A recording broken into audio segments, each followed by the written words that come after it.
అమలాపురానికి ఒక విశేషం. మీ లలితా జ్యువెలరీ అమలాపురానికి వచ్చేసింది. డిసెంబర్ 16న బ్రహ్మాండమైన ప్రారంభోత్సవం. లలితా జ్యువెలరీ. ఇప్పుడు ఎవరికి ఊరికే రావు.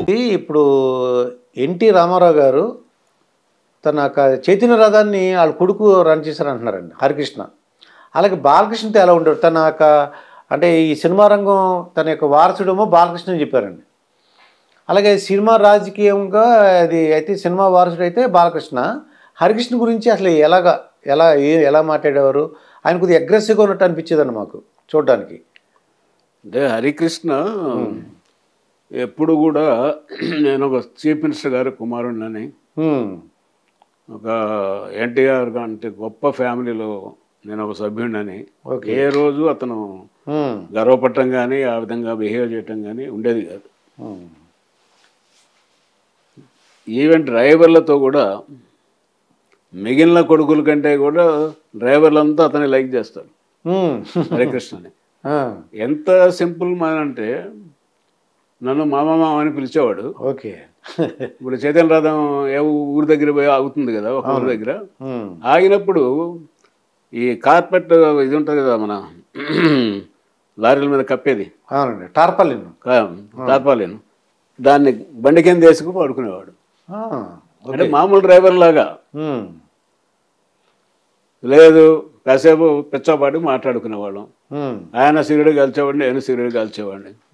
నా జేబులో ఆయన తీసుకునేవాడు, ఆయన జేబులో నేను తీసుకునేవాడిని. ఎన్టీఆర్ గొప్పతనంలో ఇది కూడా ఒకటండి, తన పిల్లల్ని ఎవరినైనా, మా పిల్లల్ని కానీ ఆడపిల్లల్ని కానీ ఎప్పుడు కూడా ఒక్కరోజు కూడా ఆయన చీఫ్ మినిస్టర్గా ఉన్న టైంలో సెక్రటేరియట్ గేట్ దాటలేదు. ఇవాళ ఎమ్మెల్యే తమ్ముడు, వాడి కొడుకు, బావమరది, ఇంకొకడు అంతా పెత్తనాలు చేసేవాళ్ళే కదా. అవునండి.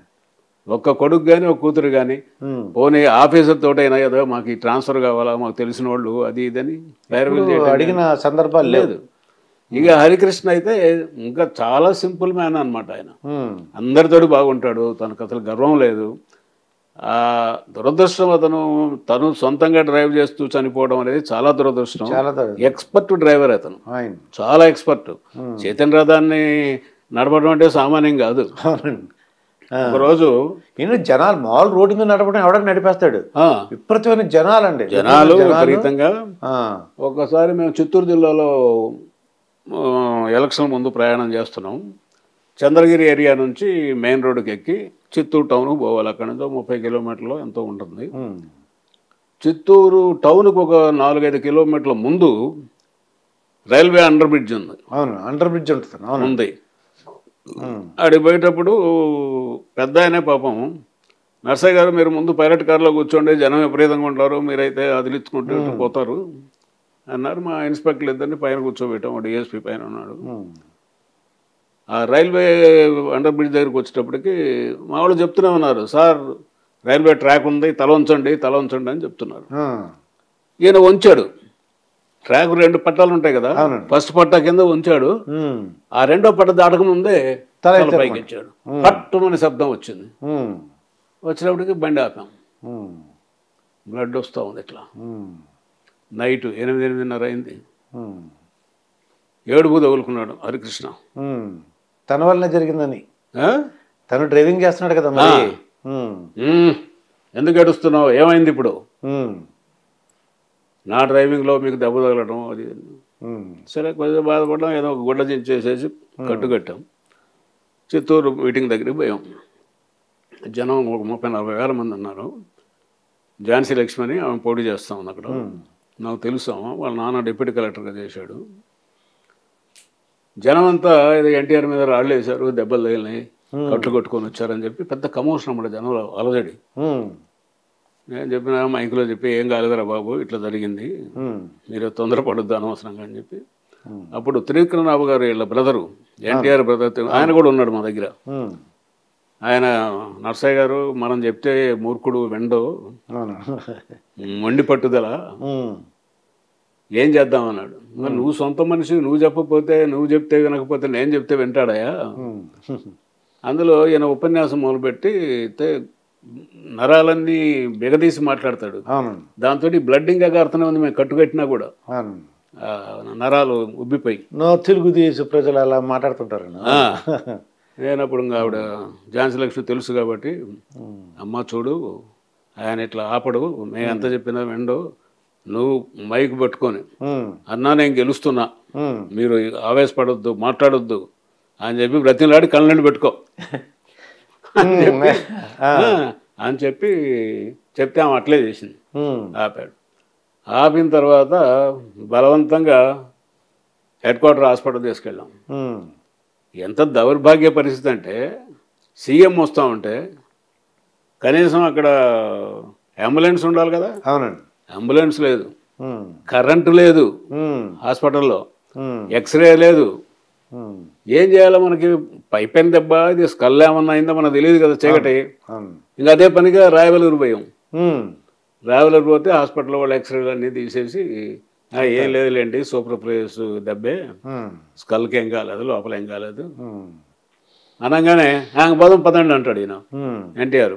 మేము రావండి, ఇవాళ రెస్ట్ తీసుకోవాల్సిందే ఇక్కడ మీరు, వాళ్ళు ఏం చెప్పినా కూడా అని బలవంతంగా పెట్టాం. అది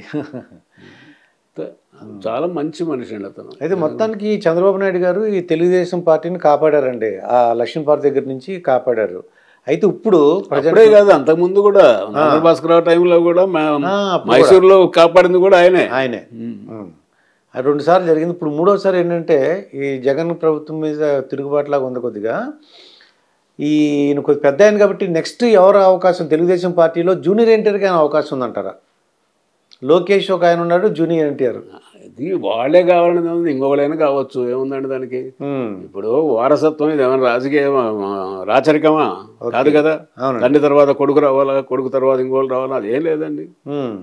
ప్రజలు ఎవరు ఎన్నుకుంటే వాళ్ళు, అది ఎవరైనా రావచ్చు. పార్టీలో ఎవరైనా కొత్త ఇంకో నాయకుడు కూడా వచ్చినా, జూనియర్ ఎన్టీఆర్ అయినా కావచ్చు, లోకేష్ అయినా కావచ్చు, ఇంకొకళ్ళైనా కావచ్చు, దానికేముందని. అది ఇప్పుడు చెప్పలేము మనం అట్లా. అంటే వీళ్ళు ఏమంటారంటే లోకేష్కి ప్రిఫరెన్స్ ఇస్తున్నారు, జూనియర్ ఎన్టీఆర్ పక్కన పెట్టారు అంటుంటారు. పక్కన పెట్టేది ఏముంది, అతని సినిమాలు అతను చేసుకుంటున్నాడు. ఈయనేమో ఈ 2-3 ఏళ్ళ నుంచి మినిస్టర్గా చేసి ఎమ్మెల్సీగా ఉండి ఉన్నాడు కదా. అసలు పక్కన పెట్టడం అంటూ ఇదేం కాదు లేకండి అది. సరే ఆల్రెడీ ఇప్పుడు 4 ఏళ్ళు 3 ఏళ్ళు ఏమో మినిస్టర్గా చేశాడు అతను లోకేష్. తర్వాత ఇప్పుడు ఎమ్మెల్సీ ఉంది. మరి ఇతనేమో జూనియర్ ఎన్టీఆర్ ఏమో సినిమాల్లో బిజీగా ఉన్నాడు కదా, ఆస్కార్ అవార్డు అది ఇదంతా.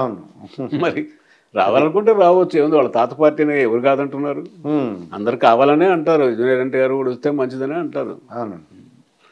వీళ్ళు రాజకీయ నాయకులు ఏంటని కొంతమంది వాడు వస్తే మంచి వీళ్ళు దెబ్బతింటారని, లేకపోతే వీళ్ళు ఏదో చేస్తారని. ఇప్పుడు కుచిత రాజకీయాలు అయినప్పుడు ఏ మాట్లాడతారండి. ఇప్పుడు ప్రజలు ఎన్నుకున్నప్పుడు ఇక్కడ కూడా అంతే కదా. తెలంగాణలో కేటీఆర్ ఎందుకు రాకూడదండి?